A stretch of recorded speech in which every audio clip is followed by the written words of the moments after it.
In 1 week's time, on the 30th of November, the latest Jurassic World Evolution 2 DLC is going to launch, the Cretaceous Predator Pack. More on that in the next video, but it's bringing a surprisingly big free update along with it, so let's dive into all the new information about free update 8. The first is a new Sandbox Edition designed for players who struggle with that totally blank canvas you get at the start. Pre-built layouts are being added for Sandbox and Challenge mode, giving you some paths and buildings to work with from the very start. Make that canvas a little less spooky. This is going to be available on a wide variety of maps, the list of which is on your screen right now. And next we have one of the biggies, new decorations. There's a huge number of these coming with the new update, including some we've been clamouring for yonks now, folks. Yonks, like bins and benches. I've picked out the ones I could spot on this image, including 2 benches, a flower pot, sunbeds, bins, and larger waste disposal bins, and 2 new fountains, including this big new fountain you can see at the top there, which was the fountain that was spotted during the preview for the Prehistoric Marine Species Pack. Lots of us thought maybe we'll be getting a new fountain. It lives! On this image, the guests aren't interacting with these decorations at all, which would definitely be a little bit of a disappointment. We'll have to see how that plays out. If they don't actively use them, then the ability to spawn some of them in with guests already kind of sitting on them would, be a pretty good middle ground at least. Next up, we've got a pretty cool little update to capture mode, letting you change the time of day and, much more excitingly for me personally, force different weather conditions. Do you need rain for your machinima? Now you can make that happen with a click of a button. Get yourself some lovely wet dinosaurs. And this is purely cosmetic, it'll disappear as soon as capture mode closes. Fourthly, we have by far the biggest surprise of this update for me personally, a whole new suite of frontier skins for some of the existing body morphs. They've been separated out now into their own individual body morph rather than just a unique skin. Here we've got the 2022 Allosaurus, the Battle at Big Rock / Dominion Allo with its jagged, angry body, but a lovely naturalistic new frontier pattern. I really like the coloration around the snout in particular, with that slight shades of a Velociraptor. The same applies to the Dominion Dimorphodon, try saying that 10 times fast. This weird gremlin has some new stripes across its snout and visible down the wings. Again, the coloration gives it a much more grounded tone than the typical Dominion coloration would. It's still a gremlin though, but it's a nicer gremlin. It's a gremlin you'd take home to meet your mum, I suppose. If your mum was a gremlin. Third, very excitingly, we have new colours for the Jurassic Park 3 Pteranodon, i.e. the best Pteranodon. Rather than just the single skin, it's now its own individual body morph, and that comes along with these gorgeous, flame-like patterns that dissipate into falling ashes as they get closer to the torso. It also seems to have silver feet, which is cool if you're into that. Fourthly, again, we have the Brachiosaurus, again from Jurassic Park 3. Typically its skinny crest and sunken eyes are rendered in crimson, but we can see 2 variant colours here. We can sort of see 2 variant colours here. This is a beautiful screenshot, but it's terrible to actually see the dinosaurs. It does look like they've got some stripy pattern moving up their legs and backs, culminating in darkened head crests and snouts. Finally then, the Lost World Stegosaurus with its glorious tail gets a little love as well. There's bursts of radial colour on the plates and an intricate tiger striping pattern across the body and down the tail, leading to an ombre thagomizer. I just scripted the word. Ombre thagomizer. What is my life coming to? It looks cute though. Now that's it for the variants. I really didn't expect this to ever make it into the game, especially not going back to the likes of the Stego and the Brachii. We kind of speculated that maybe the Allosaurus in particular would get it. I really didn't expect it for the other 4 though. It's a lovely addition that's going to give our parks a humongous, great dose of dinosaur variety. It's like 5 new species near enough. But wait, there's more. Heading over to research in Sandbox and Challenge, we've got a new species unlock shuffling option.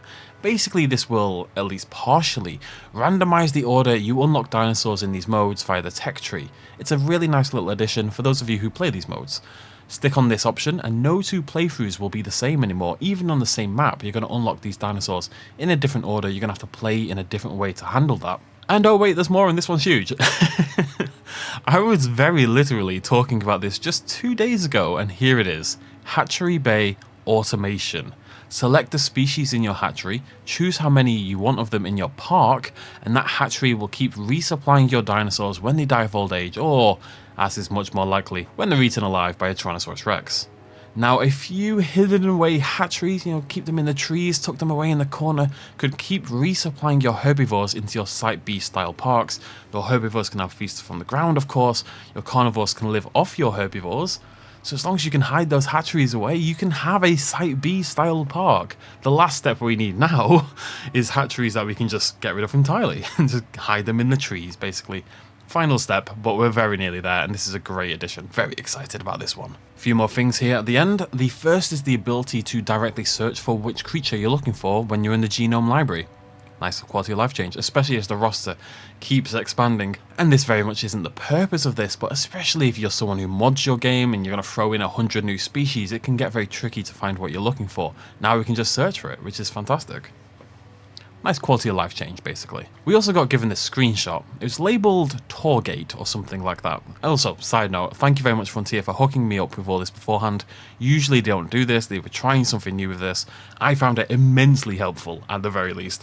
But this one I'm confused by. I've got literally no idea what this is meant to be showcasing, so I went into my own Evolution 2, and I checked the gates, and I drove through the gates to see, in my own game to see if I was missing something, and... Huh? I'm open to suggestions on this one, folks, because we were given like notes about the free update and stuff like that, and this wasn't mentioned at all. We just got this screenshot of the gates, and I've got no idea what it's about.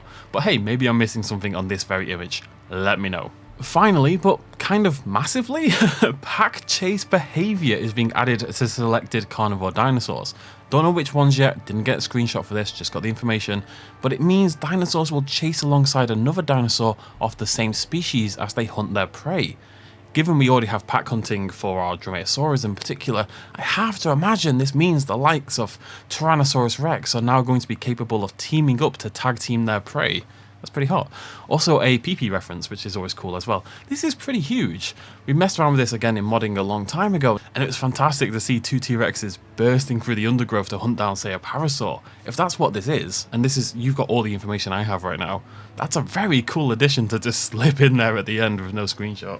And that's your lot, folks, at least from what I've been told so far, but I tell you what, I'm surprised a little bit. This update is as jam-packed as it is. We've got pack chase behavior, that's huge. Hatchery Automation, that's huge. 5 new Frontier color palettes and a ton of new decorations, not to mention the Sandbox and Capture Mode editions.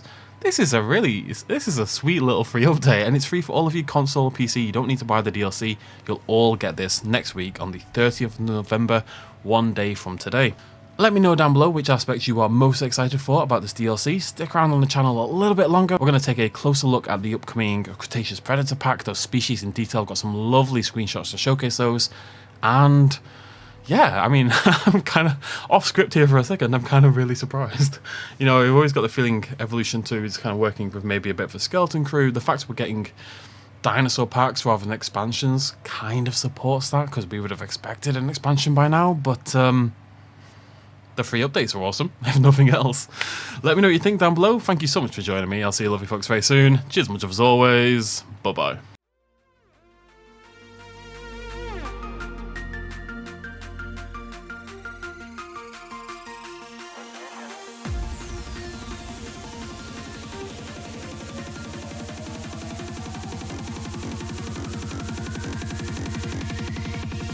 Road.